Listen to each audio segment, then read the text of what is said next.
কনিষ্ঠ হইয়া হইল সর্বদূর শ্রেষ্ঠ। এই গরিয়ারে শৃঙ্খলতা হয়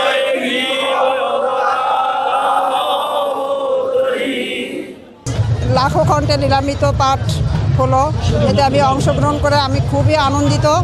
কেননা আমার ঠাকুরের নাম, আমার ঠাকুর যেভাবে এই নিচু জাতির জন্য যে আপ্রাণ চেষ্টা করে গেছে, সেটা এই বৃহৎ পৃথিবীতে মানুষের অগোচরে থেকে গেছে, যেটা এখন এটা বিশ্বব্যাপী একটা আলোড়ন সৃষ্টি করবে। আমার হরিচাঁদ ঠাকুর, আমার গুচাঁদ ঠাকুর সম্পর্কে সারা পৃথিবীর মানুষ আজ জানতে পারবে।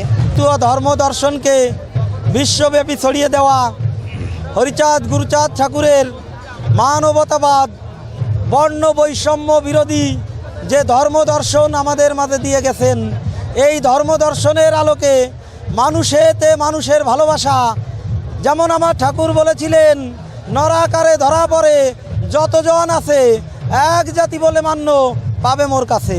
সেই ধারাবাহিকতায় সেই হরিচাঁদ গুরুচাঁদ ঠাকুরের আদর্শকে সামনে রেখে আমরা আজ প্রায় লক্ষাধিক ভক্ত একসঙ্গে মিলিত হয়ে শ্রী শ্রী হরিলীলামৃত থেকে পাঠ করলাম। আমরা যেন আগামী দিনেও এরকম লক্ষ কণ্ঠে বা কোটি কণ্ঠে যেন আমরা শ্রী শ্রী হরিলীলামৃত পাঠের আয়োজন করতে পারি এবং সকল মানুষের মাঝে যেন হরিচাঁদ গুরুচাঁদের এবং লীলামৃতর আদর্শ প্রচার করতে পারি বা পৌঁছে দিতে পারি।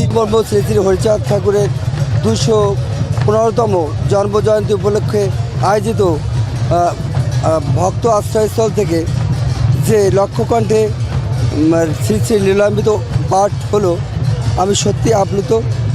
এরকম কোনো অনুষ্ঠান হয়তো এখানে আর কখনো হয় নাই। তা আমার মনে হয় যে অনুষ্ঠানটা দেখে বা শুনে সবাই আলোড়িত হবে এবং এটাই যেন সারা বিশ্বে প্রচার হয়, এই কামনাই রাখছি। ইতিহাস, নতুন ইতিহাস তৈরি হলো আমাদের এই মতুয়া দর্শনে, যে এই সর্বপ্রথম আমাদের মতুয়া দর্শনে এবং পূর্ণব্রহ্ম শ্রী শ্রী হরিচাঁদ ঠাকুরের যে জীবন লীলা কাহিনী শ্রী শ্রী হরিলীলামৃত লক্ষকণ্ঠে পৌঁছে, এই ইতিহাস সারা বিশ্বে প্রচার হবে।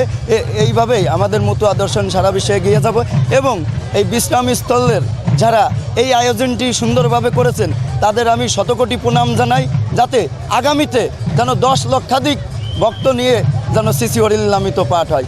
ভক্তদের কৃপায় আর যারা এই কমিটির উদ্যোগে যারা করেছে, এটা সুদূর প্রসারিত হোক এবং ভক্তদের অনুদানে যেন আরও দীর্ঘস্থায়ী হয়ে বিশ্ব চরাচরে যেন হরিচাঁদ গুরুচাঁদের নাম স্বর্ণাক্ষরে লেখা থাকে, এই প্রার্থনা আমি হরিচাঁদ গুরুচাঁদের কাছে রাখি।